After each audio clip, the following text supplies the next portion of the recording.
Bien, hermanos, vamos a nuestro estudio en el Evangelio según San Juan en esta mañana.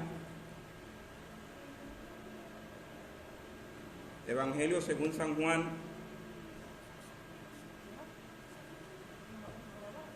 Sí. ¿Que no te deja comer? Bueno, no importa. Sí, el audio. Víralo para que el audio grabe, para que se oiga el audio. Déjalo así. Ok, capítulo 14 del Evangelio según San Juan.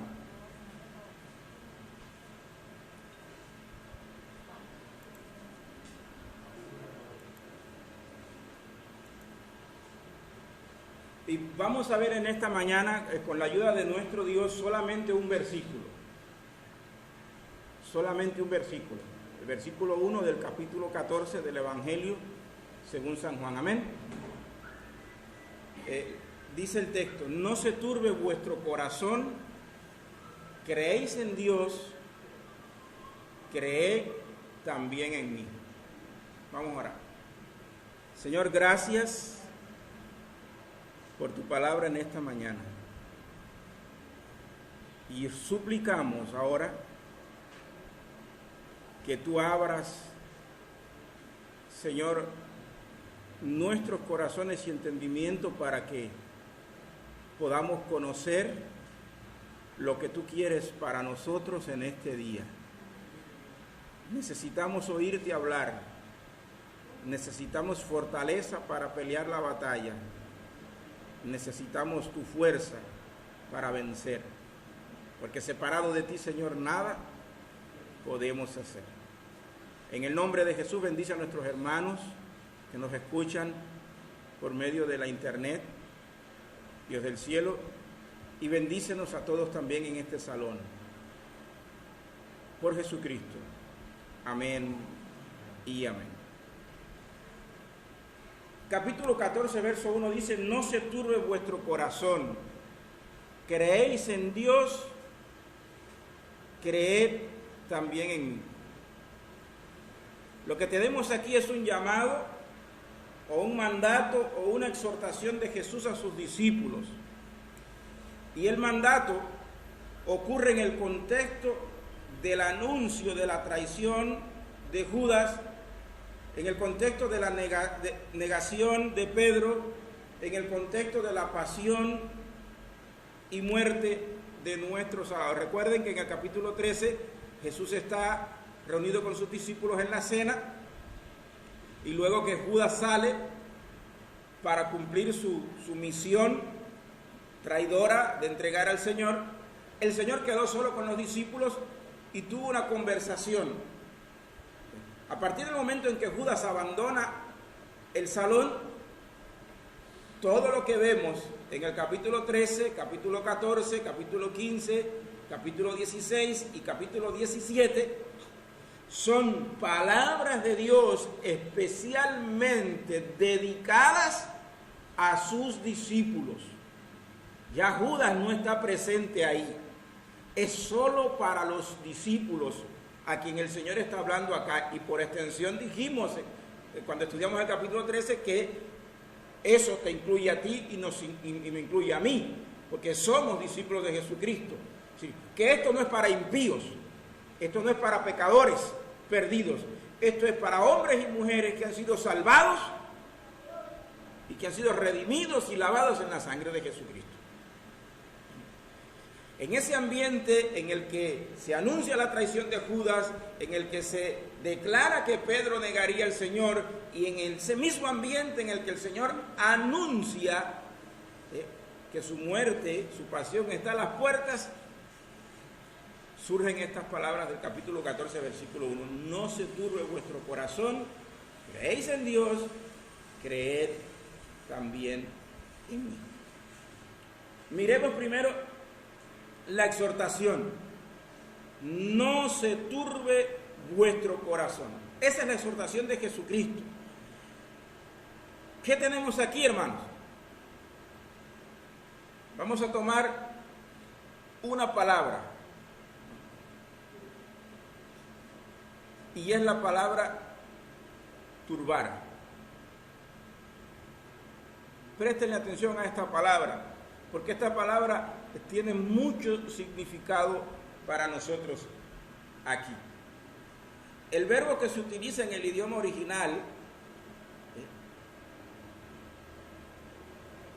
es el verbo tarazo, o es la conjugación del verbo tarazo. No me voy a meter en cuestiones de gramática porque creo que eso ahora para ustedes no es necesario. Pero en el texto griego original, el verbo que se utiliza es la conjugación del verbo tarazo en griego. Juan lo utiliza en otros pasajes de su evangelio, como en el capítulo 5, verso 7, capítulo 11, verso 33, capítulo 12, versículo 27 y capítulo 13, versículo 21, por solo citar algunos ejemplos. Ahora, el significado de este verbo es muy variado. Tiene varios significados, como por ejemplo agitar, perturbar, conmover. Y al mismo tiempo tiene varios usos en el Nuevo Testamento. De esos varios usos que ese verbo tiene en el Nuevo Testamento, el que nos interesa en esta mañana, el que nos ocupa, es el uso metafórico que Juan le da a este verbo en el capítulo 14, versículo 1. Y está aplicado al corazón de los discípulos, como usted puede leer en el versículo 1, la primera parte. No se turbe vuestro corazón, ni tenga miedo. Si usted va al verso 27 de ese mismo capítulo, verá nuevamente a Juan usando la misma palabra griega para hablar a sus discípulos, o al Señor Jesús. Juan es el escritor, pero Juan es el que usa la palabra escrita. Ahora bien, en el verso 27 Jesús dice a sus discípulos: no se turbe vuestro corazón, ni tenga miedo, lo mismo que dice en el versículo 1. Ahora bien, la pregunta que me hago, y que cualquiera de ustedes también podría hacérsela si se pone a pensar un poco en el texto, es la siguiente: ¿por qué razón Jesús hace esta exhortación a sus discípulos?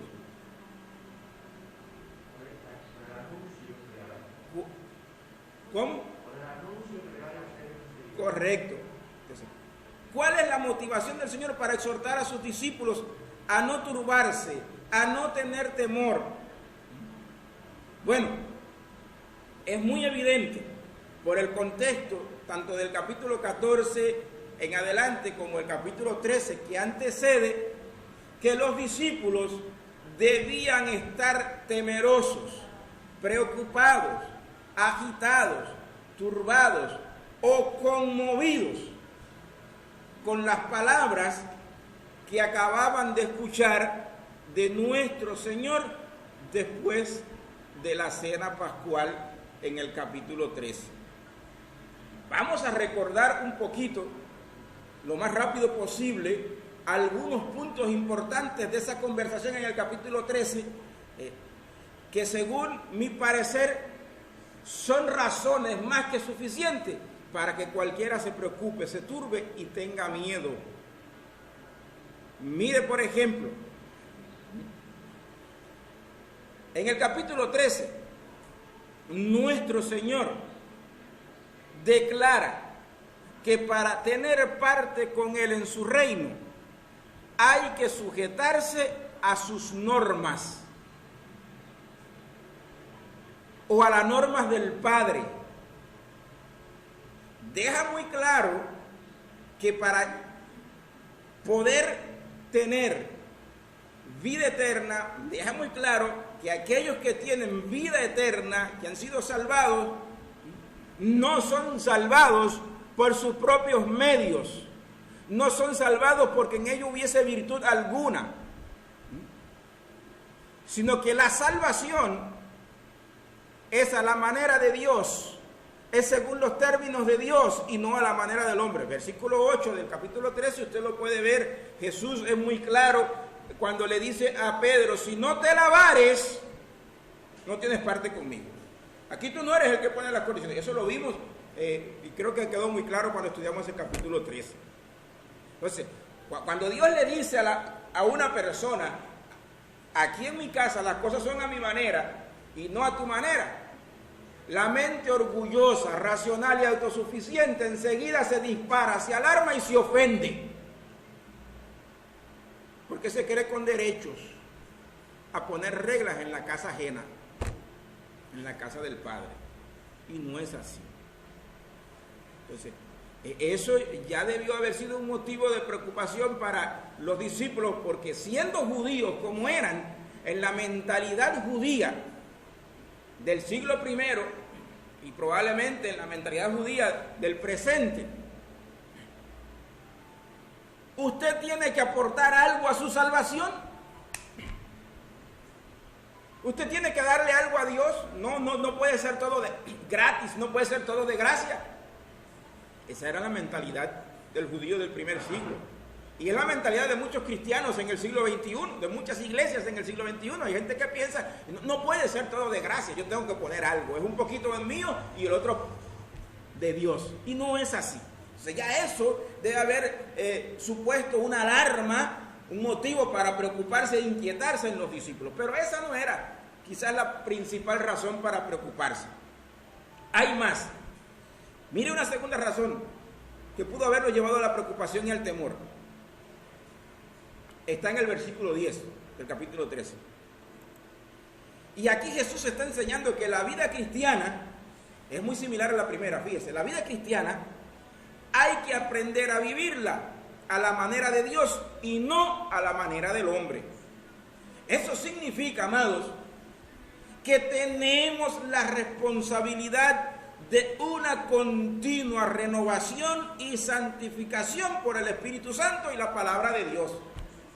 Recuerden que Jesús le dijo a sus discípulos, cuando Pedro dice: Señor, no solamente las manos, los pies, sino las manos y toda la cabeza, todo el cuerpo, lávame, dame un baño completo. Jesús le dice: no, Pedro, no es así. Todavía este cabezoncito sigue dando que hacer. El que está lavado, Pedro, dice el Señor, no necesita sino solamente, ¿qué cosa? Lavarse los pies, porque está todo limpio. Y vosotros limpios estáis, aunque no todos. Aquí Jesús está hablando de lo que nosotros comúnmente conocemos, entendemos como proceso o santificación progresiva en la vida cristiana. ¿Fuimos salvos? Sí. Eso es pasado, nuestra salvación es pasada. Ya Él nos salvó, Él nos aseguró. Pero una marca de que usted es verdaderamente salvo no es que usted se va de la iglesia y comience a vivir como le da la gana. Una marca de que usted ha sido verdaderamente salvo es que usted, a partir del momento en que usted fue salvado, usted tiene anhelo por la santidad. Usted no se contenta con seguir siendo un pecador perdido, un corrompido, habituado solamente a lo malo. Usted comienza a pelear la batalla contra hábitos, costumbres y prácticas pecaminosas que usted sabe que no agradan a Dios. Y usted está inmerso en una batalla constante por la santificación. Pablo le dice a la iglesia: no os conforméis a este siglo, sino transformaos por medio de la renovación de vuestro entendimiento, para que comprobéis cuál es la buena voluntad de Dios, agradable y perfecta. En otras palabras, ser cristiano, la vida cristiana, no es una vida de conformismo. Vamos por más. Alcanzamos una meta hoy, pero decimos: Señor, por tu gracia he llegado hasta aquí, pero dame más. Es como Caleb en los días de Josué. Ya Dios le había dado la herencia que le pertenecía, pero cuando Caleb ya cuenta 80 años, viene a Josué y dice: no, todavía estoy tan fuerte como cuando tenía 40, dame ese monte. Quiere más, porque sabe que la vida en Cristo es una vida de continuo crecimiento, es una vida de conquistas, una y otra y otra y otra. No me conformo, quiero más para alabanza de la gloria de mi Dios, no para satisfacer el ego ni el deseo carnal ni mundano, sino para la gloria y honra de aquel que nos llamó por su propia gloria y excelencia. Entonces, Jesús le deja eso muy claro ahí. Ahora, imagínese usted, conocemos a personas, hay cientos de miles de personas en todo el mundo que va a la iglesia, pero ellos quieren estar en la iglesia y quieren ser mundanos. Y no falta aquellos que traen el mundo a la iglesia y corrompen la liturgia, la adoración, la vida de la iglesia, metiéndole prácticas mundanas. ¿Por qué? Porque quieren ser cristianos y quieren ser mundanos. Quieren 50% de Dios y 50% del mundo. No, no es así, hermanos. No puede ser así. Ese tipo de persona que quiere estar en la iglesia y en el mundo al mismo tiempo, ante esas palabras de Jesús tiene que alarmarse, tiene que preocuparse. Bueno, ¿y qué? Y estas cosas que me gustan y aquellas que me gustan, ¿y qué voy a hacer ahora? Ya comienza a maquinar la mente carnal y a preocuparse. Cuando Jesús dice, no. Lo que ustedes necesitan es un continuo lavado de pies, porque ustedes han sido lavados, han sido asegurados, han sido salvados. Ahora viene el proceso. Ese se puede llamar también el compromiso cristiano con la santidad. No hay verdadera conversión si no hay un compromiso con la santidad. Que nadie se engañe. Hay mucha gente que dice, ay, ustedes los calvinistas son unos mundanos porque ya creen que son salvos, siempre salvos y pueden vivir como da la gana. Mentira. Ningún verdadero cristiano, llámelo calvinista, reformado, como usted quiera llamarlo, jamás ha enseñado eso. Esa es una crítica de los detractores de la teología bíblica reformada. Pero no es la teología que enseñamos, no es la fe en la cual estamos, no es lo que creemos. Porque usted ya es salvo, usted debe tener un anhelo continuo por la santidad, por la renovación. Si no, evidentemente, eso demuestra que usted nunca fue salvo. Es así de sencillo. Es un Judas. Tiene mucha razón, hermano. Una tercera causa que debe haber preocupado, perturbado a los discípulos es la siguiente, y para mí esta sí es una de la que tiene bastante peso. Fíjese bien. Mire, hermanos, en nuestro tiempo hay muchos apóstoles y profetas. En el área en que nosotros estamos, aquí alrededor de Reparto Luz, probablemente haya más de 6 o 7 apóstoles y profetas. Y quizás ustedes, algunos ni lo sepan. Pero pululan. Andan a montones por toda Cuba, América Latina, América Inglesa y el mundo. Hay una fiebre de apostolitis en el mundo cristiano actual como nunca antes en la historia la hubo. Hay una peste de falsos apóstoles y maestros en el cristianismo del siglo XXI como quizás nunca lo hubo en la historia de la iglesia. Pues bien, aquí les va. El hecho de ser apóstol, profeta o discípulo, o de estar entre ellos, no asegura que la tal persona que se hace llamar apóstol, profeta o discípulo sea verdaderamente un hijo de Dios. Dígame si eso no es para preocupar a cualquiera. El hecho de que usted se cuente entre el grupo de los que se llaman discípulos de Jesucristo, de los que se llaman apóstoles o profetas, no asegura que usted sea un verdadero cristiano, un verdadero hombre o mujer de Dios. Eso queda muy claro en el versículo 11 de Juan capítulo 13. Y en el versículo 70 de Juan capítulo 6, aún está mucho más claro. Jesús le dijo a sus discípulos, ustedes limpios estáis, aunque no todos. Porque Jesús sabía que en el grupo de aquellos 12 había un diablo, había un hijo de perdición. Miren el versículo 70 del capítulo 6, las palabras de Jesús.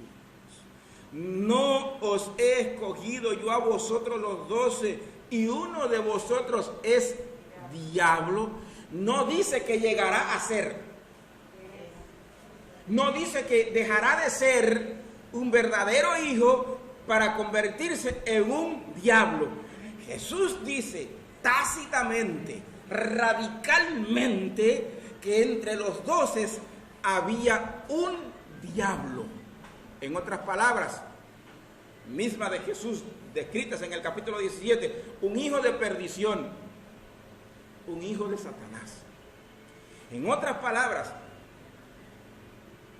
Dios soberanamente permitió que en aquel grupo de 12 hombres, de los 12 primeros discípulos, entrara uno que nunca fue discípulo, entrara uno que nunca había sido lavado, entrara uno que nunca había sido salvado, que nunca fue creyente verdadero, que siempre fue un mentiroso, un hipócrita, un ladrón, un diablo. Y se llamaba apóstol, y se llamaba discípulo, y era el tesorero de la primera iglesia. Dígame si eso no le pone la carne como de gallina a cualquiera, si no te hace preocuparte y sentir miedo. Aquella noche en la que Jesús dijo que entre ellos había un diablo, en la que entre ellos había uno que no había sido lavado, si usted lee el capítulo 13 se va a dar cuenta que enseguida todos se comenzaron a preocupar. Me imagino mirándose la cara unos a otros preguntándose, ¿Calé, seré yo? ¿Seré yo, William? ¿O serás tú, William? ¿Serás tú, Leider? Y Pedro, como era tan inquieto y no podía estar tranquilo en la silla, le da un codazo a Juan y le dice, pregúntale, ¿quién es? Mírenlo en el capítulo 13.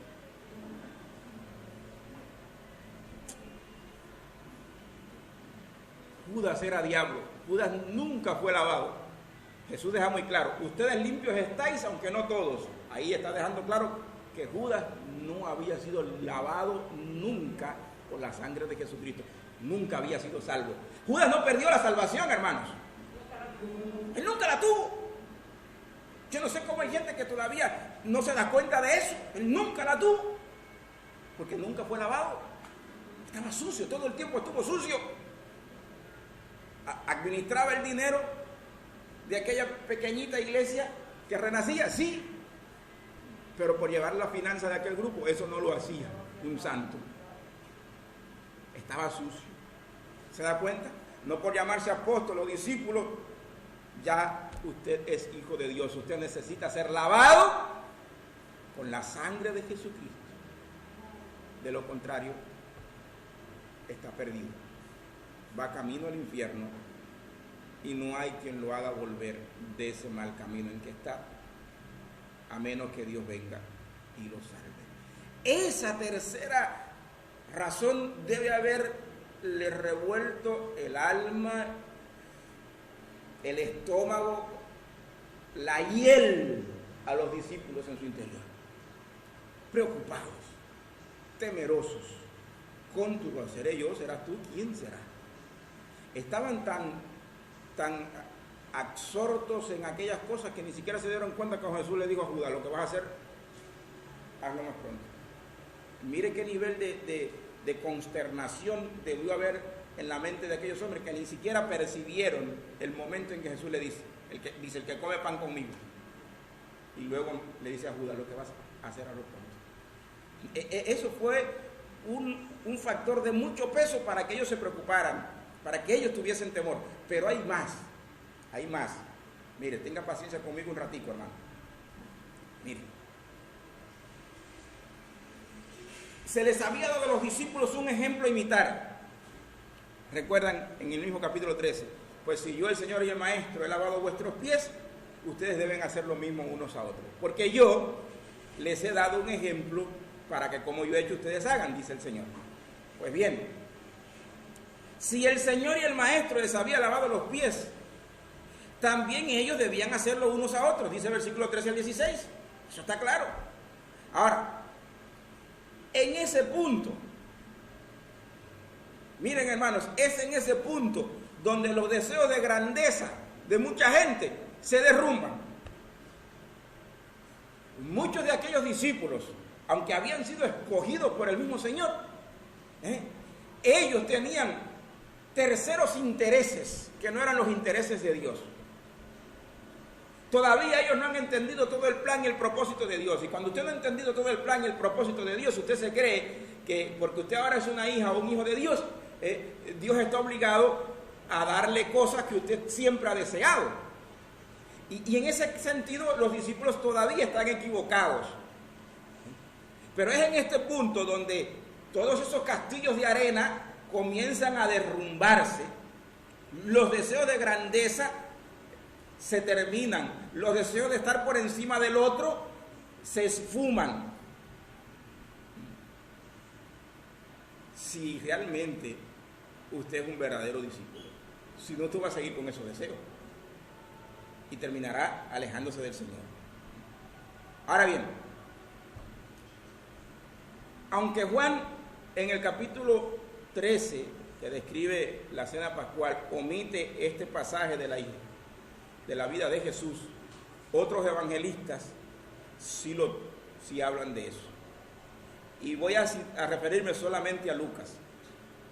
En el capítulo 22 de Lucas, versículo 24 al 40, ahí usted tiene la historia de dos discípulos que estaban soñando con un lugar, con una posición de grandeza, de autoridad por encima de los demás. ¿Vieron? Ya lo tienen en sus Biblias. Lucas 22, 24 al 40, tienen esa historia. Y los que están tomando notas, les voy a dar los otros versículos para que los repasen en casa. Lucas 9, 46 al 48 también. Marcos 9, 33 al 35, es otro texto. Marcos 9, 33 al 35. Mateo 18, verso 1 al 5. Y 23, 11 al 12 también de Mateo. En todos esos textos usted encuentra que hay un conflicto interno entre los discípulos, porque uno quiere írsele adelante al otro, por decirlo de alguna manera. Uno quiere ser el mayor, estar por encima del otro. Nadie quiere ser siervo, todo el mundo quiere ser jefe. Ese es un mal de los hombres en todas las épocas de la historia, hermano. Vivimos en el siglo XXI y todavía la gente sigue padeciendo ese mal. Aquí nadie quiere ser soldado raso, aquí todo el mundo quiere ser comandante en jefe. Ese es un mal que ha echado raíces profundas en la humanidad después de la caída. Pues bien, los discípulos no estaban exentos de eso, y un día se acerca la madre de dos de ellos y le dice al Señor que ella quería que en el reino de Dios sus hijos se sentaran uno a la derecha y otro a la izquierda. ¿Qué les parece? La buena madre. Estaba de madre la madre. Pero el Señor descartó esa posibilidad. Y una y otra vez, en varias ocasiones, el Señor le dijo que si alguno quería ser el mayor, tenía que hacerse siervo de todos. Recuerdan que en uno de los estudios del capítulo 13 le hablé de un rey que es contracultura, un rey que es contracorriente, un rey que no es como los reyes de este mundo, un rey que no se avergüenza, que no le molesta, que muy desenfadadamente se baja de su trono y se puede convertir en el servidor de sus súbditos. Esa no es la clase de rey que había en la mente de los hombres en el siglo I. Ahora viene Jesús con una propuesta diferente de lo que es un rey. Ahora viene Jesús con una propuesta muy diferente de lo que es el camino a la verdadera grandeza. Humíllense, háganse siervos de todos. Ahí es donde comienza el camino de la grandeza. La autoridad, la posición de privilegio se gana por medio del servicio. No. En el reino de Dios es por medio del servicio que usted se gana la autoridad y el respeto de las personas a las cuales usted le sirve. Eso es lo que Jesús les está enseñando a ellos. Servicio es la palabra de orden o es una de las palabras de orden en el reino de Dios. Servicio, como les enseñé en uno de los estudios del capítulo 13, servicio en amor y humildad. Esa es la palabra de orden. Entonces, aquí tienes a los discípulos que están soñando, bueno, yo voy a... Mire, en el ministerio apostólico y profético que hay por ahí, los apóstoles, muchos de estos apóstoles enseñan que cuando venga el reino de Dios, bueno, como yo soy el apóstol de Holguín, la provincia de Holguín es mía. Y yo voy a gobernar sobre Holguín como apóstol de Jesucristo. Y hay quienes se atribuyen el derecho de gobernar naciones, malinterpretando, torciendo la palabra de Dios. Lo irónico y estúpido es que hay gente en la iglesia que lo sigue y que está dispuesto a dar la vida por esos falsos maestros que están destruyendo el cristianismo. Ahora Jesús le está diciendo a sus discípulos, no. Ustedes van a tener un lugar conmigo en mi reino. Sí, se les va a asignar un reino, un espacio, privilegios, bendiciones en el reino van a tener. Pero esa es mi manera. ¿No recuerdan ustedes aquella canción de los años 80 que decía, no es a la manera que tú quieres que te quieran? ¿Quién? Amén, sabe más que yo, era más mundano que yo. No es a la manera que tú quieres que Dios te quiera, hermano, es a la manera que Dios dice que hay que amarlo. Es a la manera que Dios dice que hay que servirlo. Es a la manera que Dios dice que hay que seguirlo. Eso de haber creado un cortocircuito en el cerebro de los discípulos. Que te dicen, no, ahora este nos está virando toda la torta. Esa es la cuarta razón. Vamos a ver otra. Hay otras 5 razones, se las voy a citar rápido. La quinta razón viene aparejada con la tercera que ya les di. La verdad aterradora que Jesús les describe en el versículo 18 del capítulo 13. Hay una verdad aterradora ahí. ¿Cuál es esa verdad? El versículo 13, versículo 18. ¿Alguno lo tiene? ¿Qué dice? No hablo de vosotros, de todos vosotros. Yo sé a quiénes se he dirigido, mas para que se cumpla la escritura, el que come pan conmigo levantó contra mí mi padre. Es aterradora esa verdad. Yo sé a quién es escogido de ustedes, pero hay uno que me va a traicionar. Sí. Mira el texto. Mira el texto. No hablo de todos ustedes, refiriéndose al traidor. Yo no estoy hablando de todos ustedes. Yo sé a quienes, es como si le dijera, yo sé a quienes entre ustedes 12 yo he escogido. Yo sé quiénes son los míos entre estos 12. ¿Se da cuenta que Judas nunca fue? Yo sé a quienes he escogido. Pero hay uno que no es escogido. Soberanamente lo dejamos colarse. Pero no es.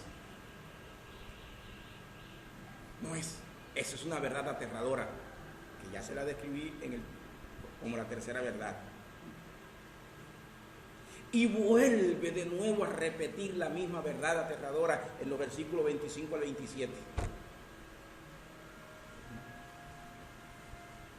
Así que 3 veces Jesús se refiere a esa verdad aterradora. Mire la importancia. Eso era suficiente para que perdieran toda seguridad y comenzaran a desplomarse los discípulos.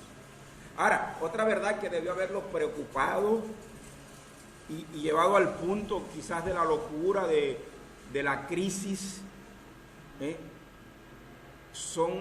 es la que surge de estas palabras, cuando Jesús dice, a donde yo voy, vosotros no podéis ir. Quizás usted todavía no aprecia la magnitud de esta palabra, pero mire, piense en esto. porque nosotros de alguna manera nos identificamos también aquí, fíjese. Jesús está diciendo, a donde yo voy, vosotros no podéis ir. ¿Cuál era el oficio de Mateo cuando Jesús lo llamó? Cobrador de impuestos. Era el que cobraba la patente en la ONAT. Era el cobrador de la corriente, por decirlo de alguna manera, el cobrador del agua. Ese era Mateo. Pero era un estafador, esa gente eran por naturaleza ladrones, porque cobraban más de lo que debían cobrar para que le quedara algo de ganancia. Es como el bodeguero que te roba en la pesa. Bien. Entonces, Mateo tenía un trabajo, era un trabajo sucio, delincuente, inmoral, pero tenía su trabajo. ¿Qué hizo Mateo cuando Jesús lo llamó? Lo dejó todo para seguir a Jesús. ¿Cuál era el oficio de Pedro, de Juan? Pescadores. Cuando Jesús lo llamó, ¿qué hicieron? Lo dejaron todo. Durante 3 años han caminado con Jesús, lo han dejado todo por seguir a Jesús. Y ahora llegan a un punto en el que no pueden seguir a Jesús. ¿Cómo te sentirías tú si estuvieses en la piel de ellos? Pero Señor, ¿cómo me vas a venir con esa hora? 3 años caminando contigo. Lo he dejado todo, ya no tengo trabajo. El negocio lo perdí, lo dejé, lo abandoné todo por ti y ahora me dices que no puedo seguirte. ¿Y cómo quedo yo? Se preguntaría alguno de los discípulos. ¿Y ahora qué voy a hacer si no te puedo seguir? Por eso Pedro saltó de nuevo en la silla. Y Pedro quiere respuestas, pero Jesús no le da respuesta. Eso es para preocuparse. Todo aquel que dejó una carrera, una profesión, un buen trabajo para seguir a Jesús y llega un momento en el que se siente solo, desamparado, abandonado, llega un punto de crisis en el que se preocupa. Yo lo he vivido. Se lo puedo asegurar que a menos que usted esté contento con Jesucristo, cuando llega a ese punto, se derrumba, se hunde. Y a menos que clame al Señor como Pedro, mientras hundía en las aguas, se lo traga el mar, de la preocupación, de la frustración, de la ira, del rencor y de tantas cosas. A donde yo voy, vosotros no podéis ir. Y por si eso fuera poco, Jesús añade una más, esta específicamente a Pedro. Antes de que amanezca, me vas a negar 3 veces. Tú que te crees que eres el más fiel, el más comprometido de todos, bueno, pues tú, Pedrito, me vas a negar 3 veces antes de que cante el gallo. ¿Qué te parece, Pedrito?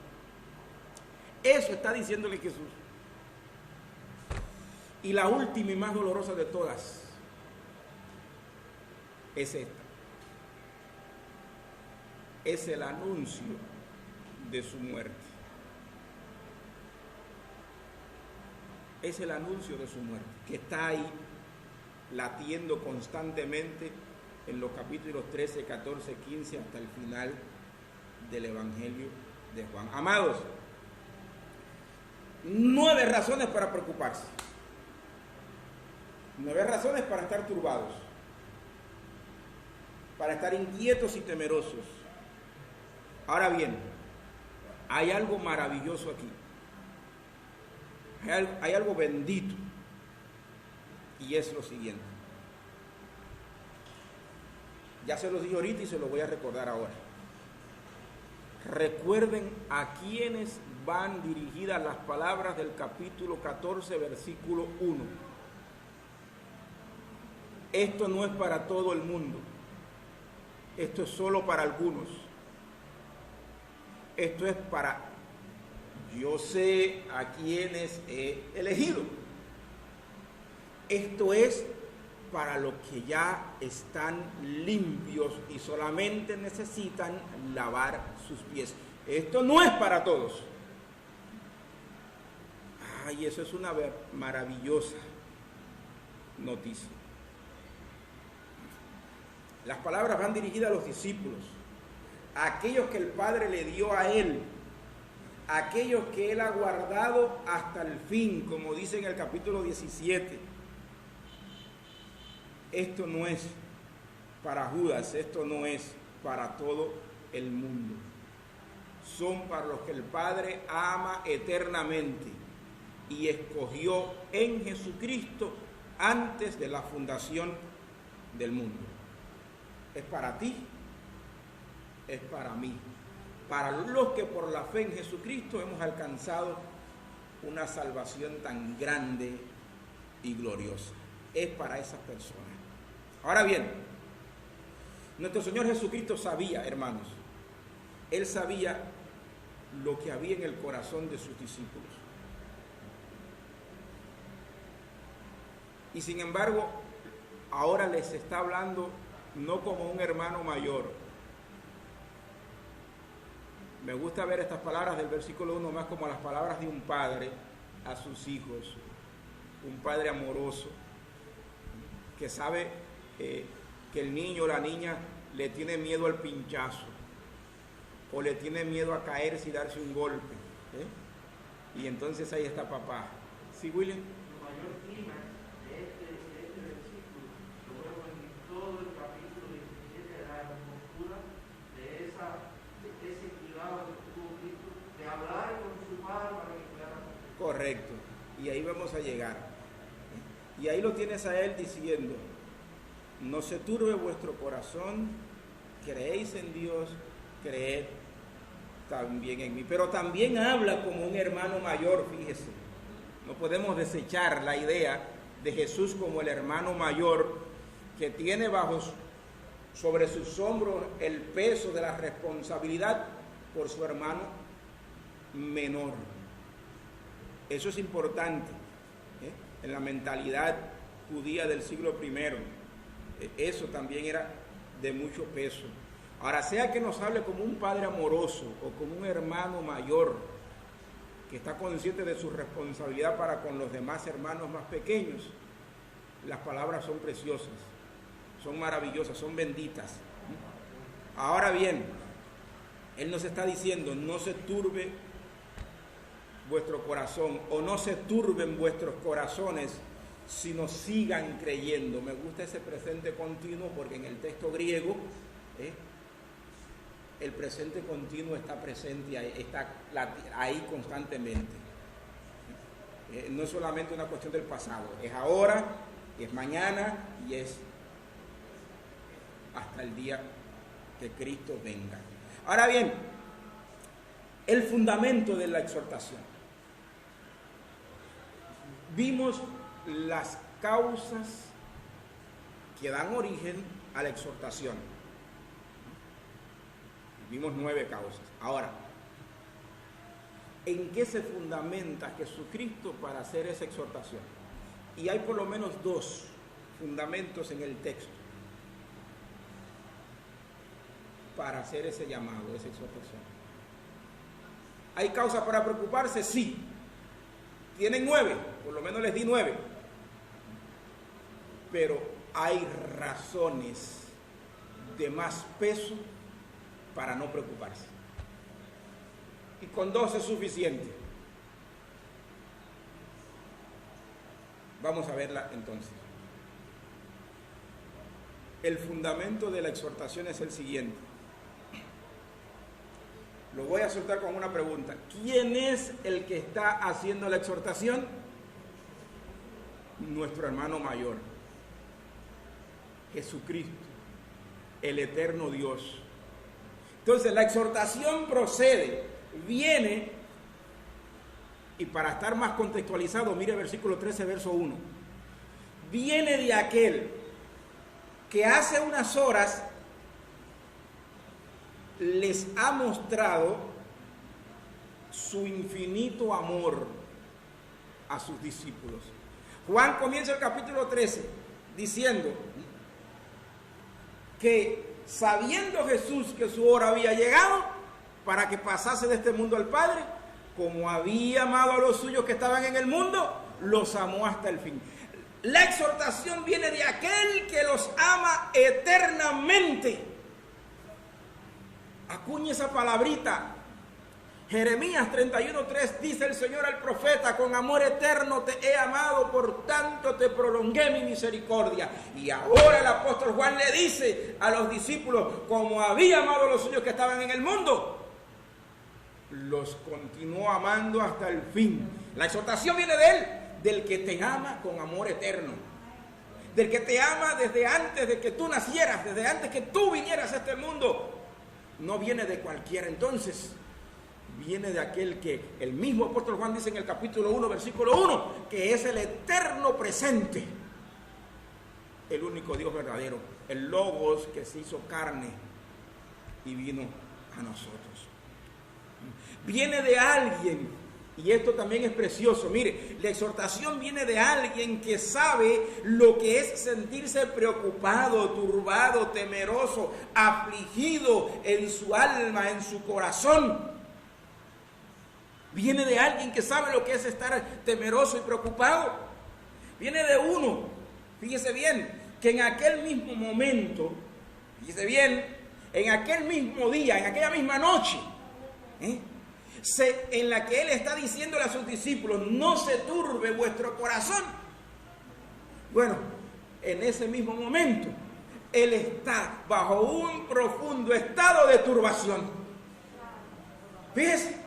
Ahora está turbada mi alma. ¿No recuerdan esas palabras? ¿Y qué diré? Padre, pasa de mí esta copa, mas para esta hora he venido. Él estaba atravesando, o estaba ya en la antesala de una profunda crisis, turbación, preocupación y temor. Pero en ese contexto, y lo recuerdan cuando se lo enseñé en el capítulo 13, él por esa causa no dejó de hacer lo que sabía hacer, aún en medio de la angustia y la aflicción, en la víspera de la cruz, él sigue haciendo lo que el Padre le mandó hacer. Y eso es un desafío, es un reto para cualquier creyente, que a veces cuando nos desplomamos ni de la cama algunos se quieren levantar. No, él no te enseñó eso no lo aprendiste de Jesús. Él sacó fuerza de su debilidad y se levantó para exhortar, para animar, para cosas, porque él decía: yo soy el tronco de esta familia, si yo me derrumbo, se derrumba todo el mundo. Él era el tronco de aquella pequeña familia de 11 discípulos, sino yo no puedo derrumbarme ahora por amor a ellos, yo tengo que seguir. Y eso nos habla a nosotros también. Viene de uno que no está teorizando sobre la turbación, la ha vivido, la está viviendo y la va a vivir en una tremenda crisis en las próximas horas. Pero sin embargo, no por eso renunció a hacer lo que mejor sabía hacer. Les voy a dar unos pasajes para los que están tomando nota, lo escriben y luego lo lean en casa. Capítulo 13, verso 21 de Juan, Mateo 26, 38 y Lucas 22, 28 al 44. Ahí usted va a ver al Jesús en una crisis. Lucas capítulo 22, versículos 28 y 44. Pero esta exhortación también viene de alguien que sabe, fíjese bien, que en las próximas horas iba a ser abandonado por todos sus discípulos. Todos sus discípulos lo abandonarían. Y no solo sus discípulos, sino que él sabe que en la hora más oscura de su vida pública, hasta el mismo Padre lo dejaría solo.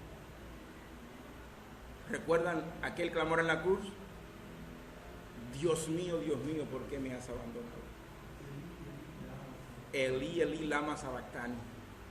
Él sabía eso, pero aún así puede sacar fuerza de su debilidad, de su turbación y aflicción, y como un hermano mayor, como un padre amoroso les dice: no se turbe vuestro corazón. ¿Creéis en Dios? Creed en Él. Sigan creyendo en Dios, sigan creyendo en mí. Me surgió una pregunta mientras preparaba esto hace unos días, y anoche me la volví a hacer mientras lo volví a estudiar. ¿Acaso podrá alguno de nosotros imaginarse algo semejante? Por más que tratemos de entenderlo, de imaginarlo, ninguno de nosotros podría ponerse en la piel de Jesucristo aquella noche. Nuestra mente es como la mente de un niño que todavía no alcanza a comprender cosas como esas. No tenemos la capacidad para manejar los pensamientos y los caminos del Eterno, como dice el profeta Isaías, inspirado por el Espíritu Santo, así como están los cielos tan altos. Ahora el texto no recuerda literalmente, Isaías dice: mis caminos no son como vuestros caminos, ni mis pensamientos como los pensamientos de ustedes. Parafraseando el pasaje de Isaías. No podemos conocerlo, no podemos entenderlo nosotros. Ahora bien, gracias a Dios no tenemos que entenderlo todo. No. Lo que necesitamos entender es que tenemos al buen pastor, que aunque está atravesando por un momento de crisis, un momento de angustia y de turbación, se mantiene comprometido a continuar su labor pastoral hasta el fin. Hermanos, yo podría renunciar a ustedes mañana y podría defraudarlos a ustedes, pero Jesucristo no. Yo podía pasar por una crisis que me llevara a dejarlos a ustedes, pero Jesucristo no. Él es el buen pastor que está comprometido con su misión hasta el fin. Y vuelvo a repetirle, Él sabe cómo sacar fuerza de sus aflicciones para consolarte, para animarte y para llevarte a ti y a mí a través del valle de sombra de muerte. Él sabe cómo te sientes, cómo te has sentido en el pasado y cómo quizás te sientas en este mismo momento. Él sabe lo que has sufrido, lo que estás sufriendo y lo que vas a sufrir en los días venideros. Conoce todos tus temores. Nada en ti le es ajeno. Pero sin embargo, Él te sigue amando con amor eterno.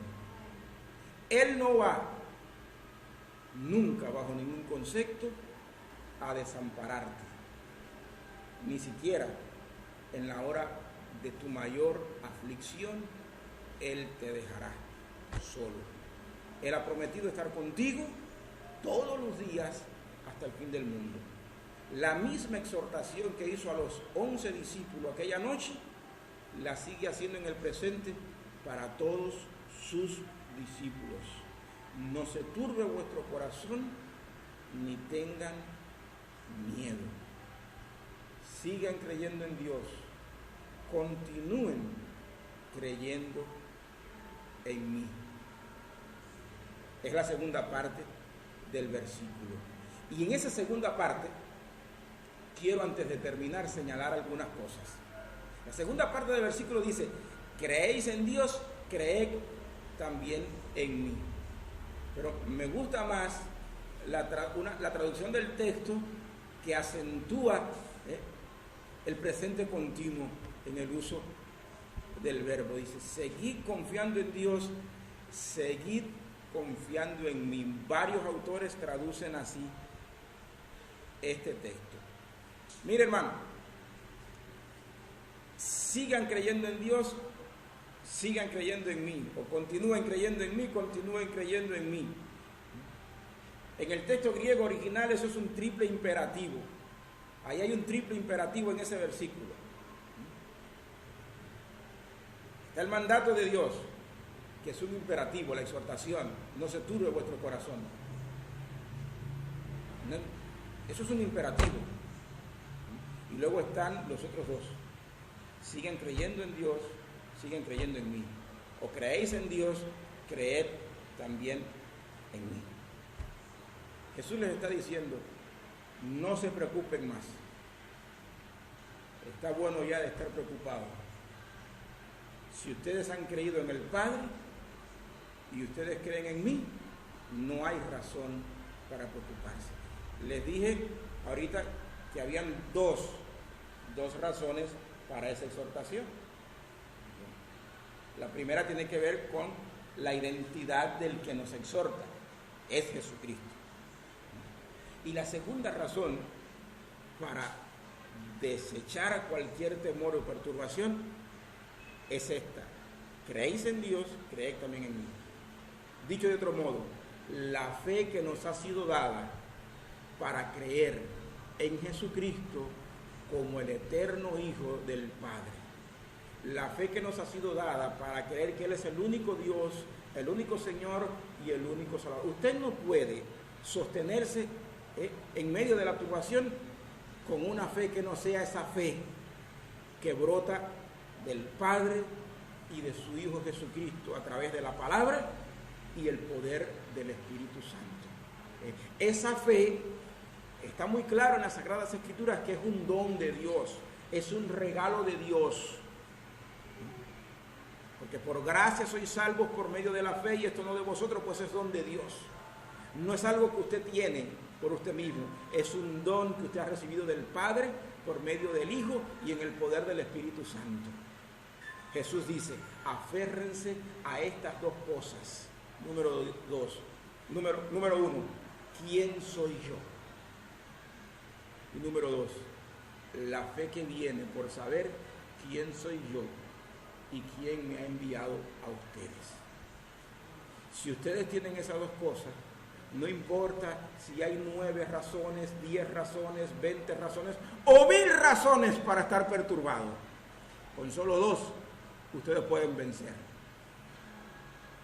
a todo aquel que venga contra ustedes. Aunque un ejército acampe contra mí, no temerá mi pueblo. Puede venir un ejército de turbaciones.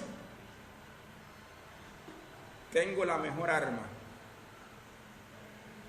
Tengo al único Dios verdadero que se hizo carne, al Logos que vino y vivió entre nosotros. Y tengo la fe que Él me ha dado como un don, como un regalo. Punto y final. No se turbe vuestro corazón, ni tenga miedo. Que el Señor nos bendiga y Él nos ayude entonces